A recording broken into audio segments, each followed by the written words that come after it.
You've probably noticed how our mind was programmed to expect everything to work like a staircase, one step at a time, always up, always at the same speed. We lose weight linearly, we make money linearly, we develop skills linearly. But reality has a different geometry, and that's why 90% of people give up halfway through. They're expecting a straight line in a world that works in spirals, plateaus, and quantum leaps.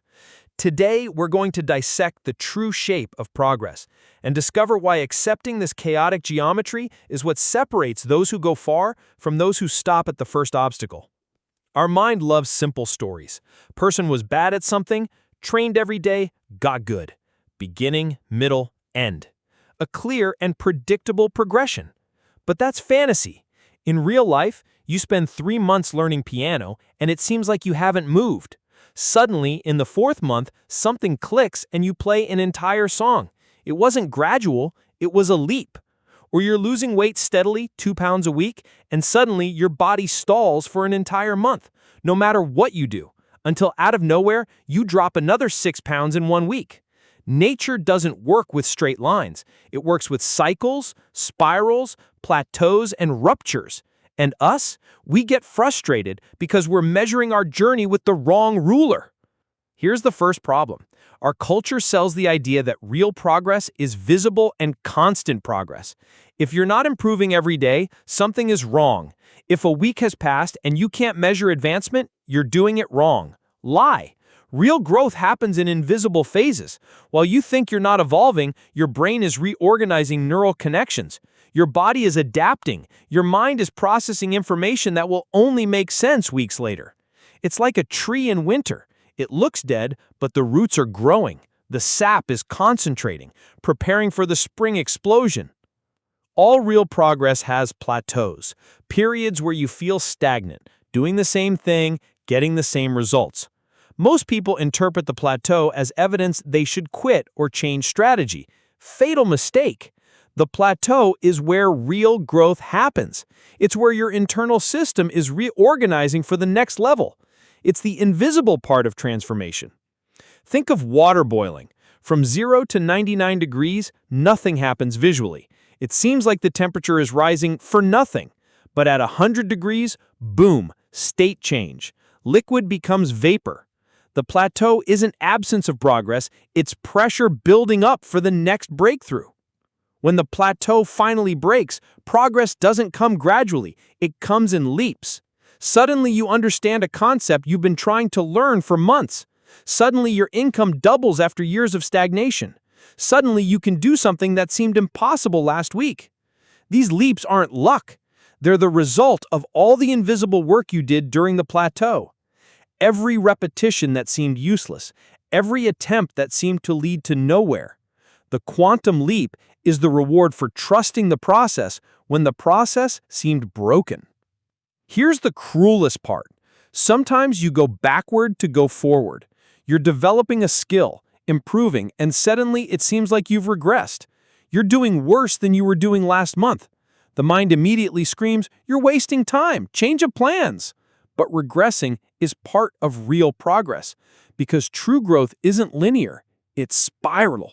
You return to a point you've been before, but at a different level of consciousness, with more experience, with more depth. It's like climbing a mountain in zigzag. Sometimes you're going east, sometimes west, but always climbing. Our brain evolved to detect patterns and create predictability. It was a matter of survival. If you couldn't predict where food would be or when danger would come, you died. So we developed an obsession with linearity, with immediate cause and effect, with progress that can be measured and predicted. But this primitive programming is sabotaging you in a complex world, because real growth, changing who you are, not just what you do, is an organic process, not mechanical. We live in the age of metrics. Everything has to be measured, tracked, optimized. How many miles you ran, how many pages you read, how much money you made. And this creates a mental trap. If I can't measure it, it's not happening. But the deepest transformations are invisible. Character change, development of wisdom, strengthening of willpower. How do you measure the moment when you stop needing others' approval? How do you quantify the change in someone who stops reacting emotionally to provocations? You don't measure. You feel. You observe. You trust the process. So, how to apply this in real life? First, stop measuring progress daily. Measure monthly or quarterly. Give time for real patterns to emerge. Second, when you're in a plateau, intensify the process. Don't change the process. The plateau is evidence you're on the right path, not the wrong one. Third, celebrate the setbacks. They're signs you're trying something difficult enough to generate resistance. Fourth, trust the geometry.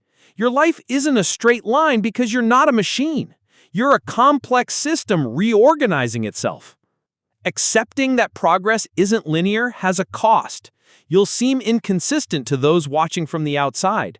You'll have weeks where you can't explain why you're doing what you're doing. You'll have phases where it seems you're going backward. And everyone around you, with their linear minds, will question your choices. But here's the secret few understand. Real progress is invisible until it becomes undeniable. And when it becomes undeniable, it's too late for those who gave up at the first plateau. The geometry of growth isn't a straight line.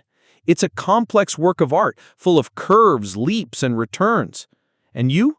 Are you willing to trust the real geometry, or will you keep expecting a straight line in a world of spirals? The choice is yours. But remember, those who understand the true shape of progress don't compete with those who quit at the first plateau. There's one last layer to this geometry that few perceive. Growth happens in cycles within cycles. You have microcycles, the bad day after the good day. You have macrocycles, the difficult year after the year of conquests. And you have megacycles, the decades that define who you become. The person who understands this develops what I call temporal patience. They know they're always in multiple cycles simultaneously. They might be regressing in one aspect while exploding in another. They might be living the worst month of their professional life in the best year of their personal life. The geometry of growth isn't just nonlinear, it's multidimensional. And here's the final paradox that ties it all together.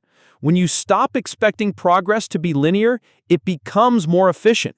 When you accept the plateaus, they get shorter. When you celebrate the setbacks, they transform into momentum. When you trust the spiral, it takes you higher. Resistance to real geometry is what makes the process slower and more painful. It's like swimming against the current. You might reach the same place, but you'll spend 10 times more energy and take 10 times longer. The geometry of growth isn't an obstacle to be conquered. It's a dance to be learned. And when you learn the steps, you realize you always knew how to dance. You were just trying to waltz to the rhythm of a samba. Trust the geometry. It's wiser than your hurry.